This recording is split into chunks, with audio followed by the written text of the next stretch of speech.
Whales, it's Teacher Bernadett and welcome back to story time. So today's story is called Horton Hatches the Egg by Dr. Seuss.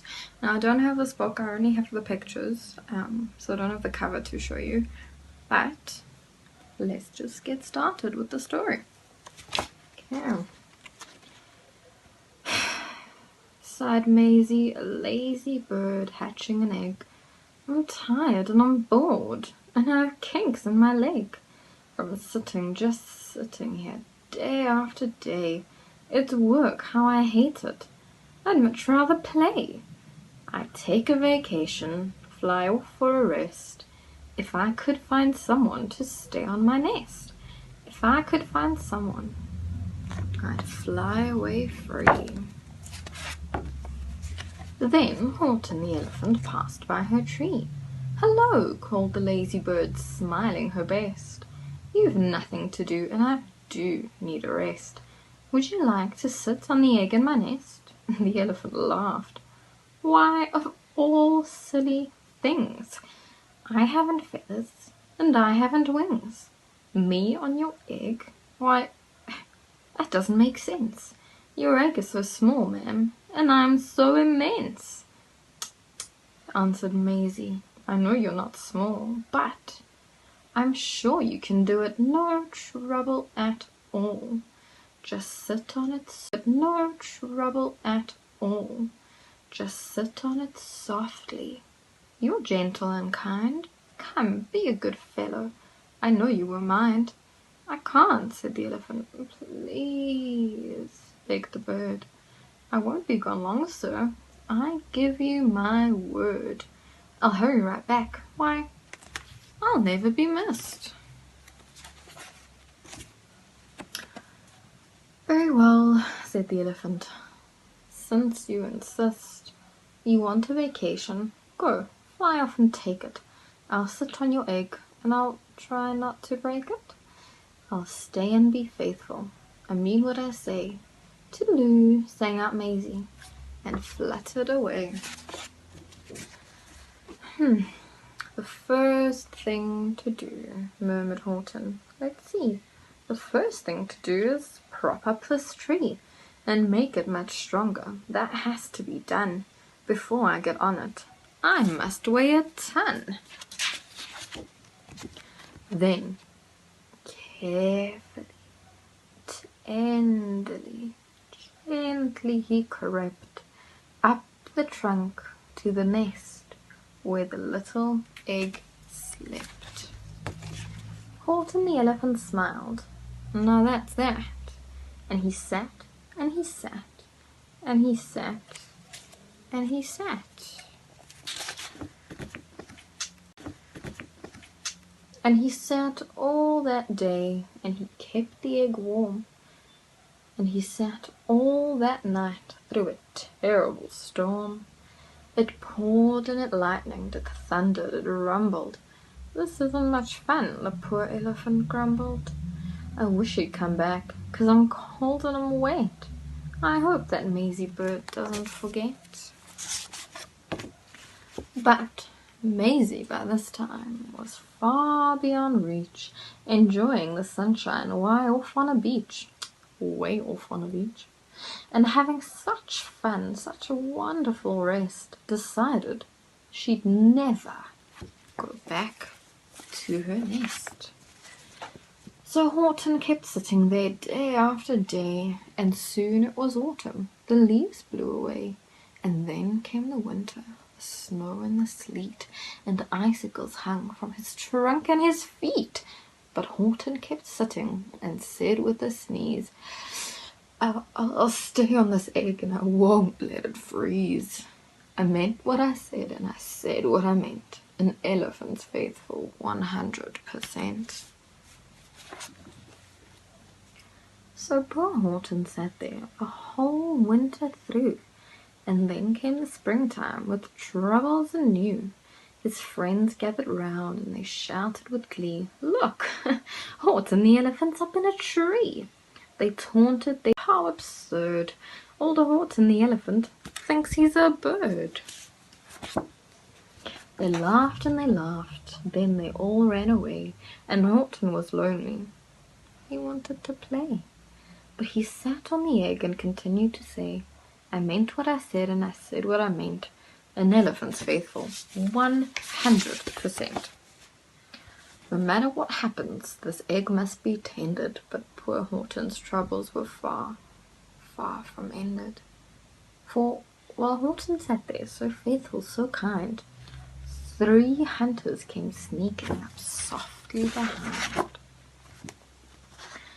He heard the men's footsteps, he turned with a start. 3 rifles were aiming right straight at his heart. But the men didn't shoot, much to Horton's surprise. They dropped their 3 guns and they stared with wide eyes. Look, they all shouted. Can such a thing be? An elephant sitting on top of a tree? It's strange, it's amazing, it's wonderful new. Don't shoot him or catch him. That's just what we'll do. Let's take him alive. Why, he's terribly funny. We'll sell him back home to a circus for money. Did he run? He did not. Horton stayed on that nest. He held his head high and he threw out his chest, and he looked at the hunters as much as to say, shoot if you must, but I won't run away. I meant what I said and I said what I meant. An elephant's faithful, 100%. And the first thing he knew, they had built a big wagon with ropes on the front for the pullers to drag on. They dug up his tree and they put it inside, with Horton so sad that he practically cried. We're off, the men shouted, and off they all went, with Horton unhappy, 100%. Up out of the jungle, up into the sky, up over the mountains, 10,000 feet high. Then down the mountains and down to the sea went the cart with the elephant, egg, nest, and tree. Then out of the wagon and onto a ship, up out over the ocean, and oh, what a trip! Rolling and tossing and splashed with the spray. And Horton said day after day after day, I meant what I said and I said what I meant, but oh, I am seasick 100%. After bobbing around for 2 weeks like a cork, they landed at last in the town of New York. All ashore the men shouted, and down with a lurch went Horton the elephant, still on his perch, tied onto a board that could just scarcely hold him. Bump! Horton landed, and then the men sold him. Sold to a circus. Then week after week they showed him to people at 10 cents a peek, and everywhere thousands of folks flocked to see and laugh at the elephant up in a tree. Poor Horton grew sadder the further he went, but he said as he sat in the hot noisy tent, I meant what I said and I said what I meant. An elephant's faithful, 100%. Then one day a circus show happened to reach a town way down south, not so far from a beach. And dawdling along way up high in the sky, who, of all people, should come to fly by but that old good-for-nothing bird Runaway Maisie, still on vacation and still just as lazy. And spying the flags and the tents just below, she sang out, what fun! Why, I'll go to the show. And she swooped from the clouds through an open tent door. Good gracious, gasped Maisie. I've seen you before. Poor Horton looked up with his face white as chalk. He started to speak, but before he could talk, there rang out the noisiest, ear-splitting squeaks from the egg that he'd sat on for 51 weeks. A thumping, a bumping, a wild-life scratching. My egg, shouted Horton. My egg, why it's hatching. But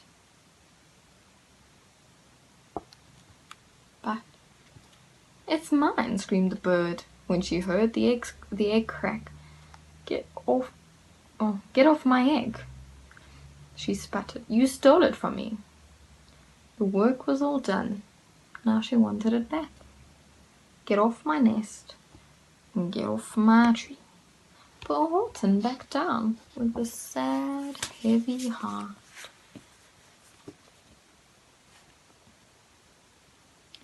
But at that very instant the egg burst apart, and out of the pieces of red and white shell from the egg that he sat on so long and so well, Horton the elephant saw something whiz.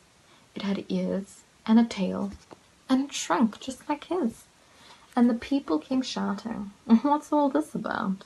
They looked and they stared, with their eyes popping out. Then they cheered and cheered and cheered more and more. They'd never seen anything like it before. "My goodness, my gracious," they shouted. "My word, it's something brand new. It's an elephant bird." And it should be like that, because Horton was faithful. He sat and he sat. He meant what he said and he said what he meant. And they sent him home happy. 100%. The end. I hope you all enjoyed that story very much. It's definitely a story I enjoy.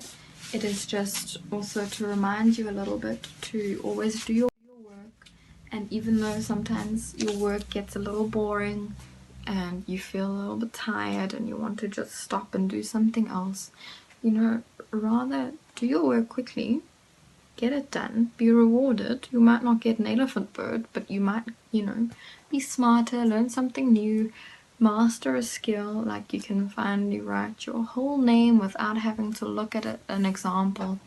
So just keep trying, do all your work, and just have fun with your work and be responsible. If you have to do something, you unfortunately have to do it, but sometimes it works out very well. So that's that, and I hope to see you all soon. I love you and I miss you and I can't wait to see you. Bye guys.